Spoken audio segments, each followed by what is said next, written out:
Hi, I'm Michelle. I help first-time home buyers here in Southern California save time, money, and I help make the process smooth. In today's video, we're going to be answering a huge question. Do I really need a buyer's agent? You've probably seen listings online on Zillow, and you've probably just said, well, I could just contact the listing agent. Or maybe you've heard that working with a buyer's agent costs extra money. But let me tell you, that is not the full story. In this video, I'll break down what a buyer's agent actually does, how we protect your best interests, who pays our compensation, and most importantly, how to choose the right realtor for you. Welcome in, you guys. This is part 4 of my step-by-step series made specifically for first-time home buyers here in Southern California. I've created this video for you guys to create clear, honest answers without any pressure so that you can make confident decisions that actually fit your lifestyle. And if you're ready right now, download my free first-time homebuyer toolkit. It comes with a checklist and lender tips, and also you have access to a free 15-minute phone consultation with me. Check out all the links in the description below. Let's dive in and clear up some confusion so that you can make smart decisions with confidence. Section 1, what does a buyer's agent do? Think of a buyer's agent as a guide, a negotiator, a fiduciary, specifically to you, all rolled up in one. When you work with a licensed realtor under a buyer representation agreement, your realtor owes you a fiduciary duty, which means we're legally and ethically required to act in your best interests. Here's what I do for my clients. Number 1, we clarify your goals, your budget, and your comfort zone. And we're going to set up a custom MLS search. MLS stands for the multiple listing service that meets your exact criteria. We're going to put in filters specifically for the type of home that you're looking for.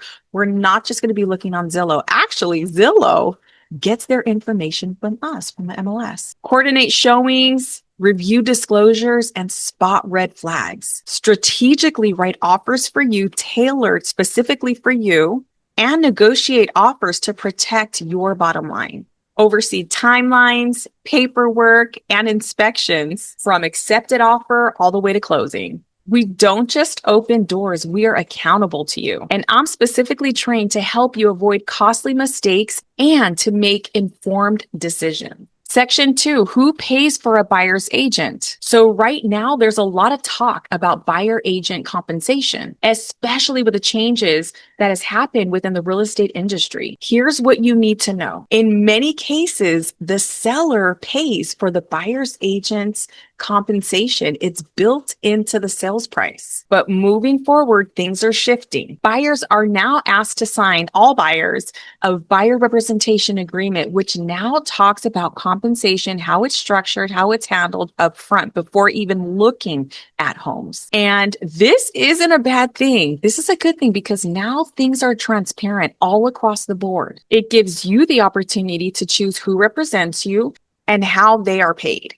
The key right here is to have these types of discussions early so it sets you up for success in the future. And there's no surprises. Section 3, why you shouldn't call the listing agent. So here's something that most first-time home buyers don't realize or don't know. The listing agent represents the seller, not you. When you're calling them, their goal is to only represent the seller. They have a fiduciary duty only to the seller. That means that when you're talking to the listing agent, their number 1 goal is to prioritize their client's best interest, not yours. They want to get their client the highest price and the best terms. And while they're required to be honest and fair, they legally cannot advocate for you the same way your agent can advocate for you. So when you're serious about buying, you need someone on your side. Someone who understands your goals, has no conflict of interest, and has a fiduciary duty to protect your best interests. And that's what I do as a realtor. And sidebar, I do not do dual agency. Dual agency is when a realtor represents both sides at the same time in the same transaction, not in different transactions, So let's say that if you are purchasing a home, but you need to sell another home and you're using the same realtor for that, that's perfect. And that's actually preferred.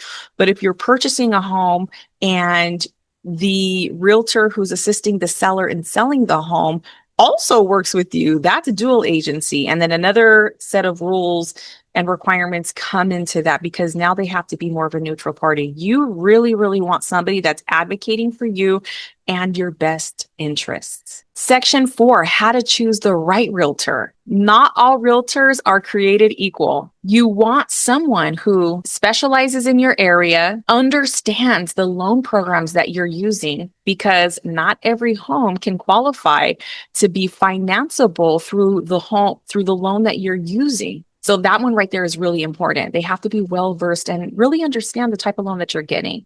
Communicates clearly and keeps you informed. The number one issue with realtors and complaints by consumers is that communication is not there. There's no communication. So know that with working with me, that's non-existent. I am very, very key with communication. I've created this YouTube channel because I believe education and communication is so important. And that's why this series is here for you guys. Communication is key and it's imperative. And a realtor that has a strategy, not just a key to the lockbox to show you the house, but actually has a strategy to help you and tailor each offer specifically to what your needs are. And then we also know what the seller is looking for to kind of see if we can kind of tie the two and marry the two together so that your offer stands out. And if you're working with me, I walk you through every entire step from the first time we talk on the phone all the way to closing day to where I hand you the keys. And if you're interviewing realtors, check the links in the description because I have a checklist of questions, of good questions to ask them. One of them is, how will you help me save money and help make the process smooth for me? That one right there, if they can't answer that one confidently,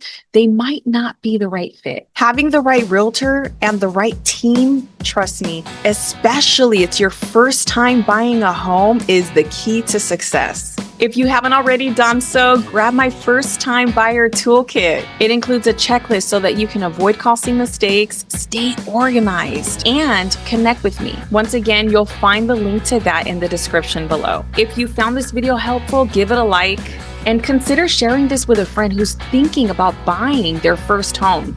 It really does help me reach more people that can use guidance just like this. So in the next video, we're going to be talking about home shopping, what to look for, what to ignore, and how to stay focused so this way you don't feel overwhelmed. So hit that subscribe button if you haven't done so already, and I will see you in part 5.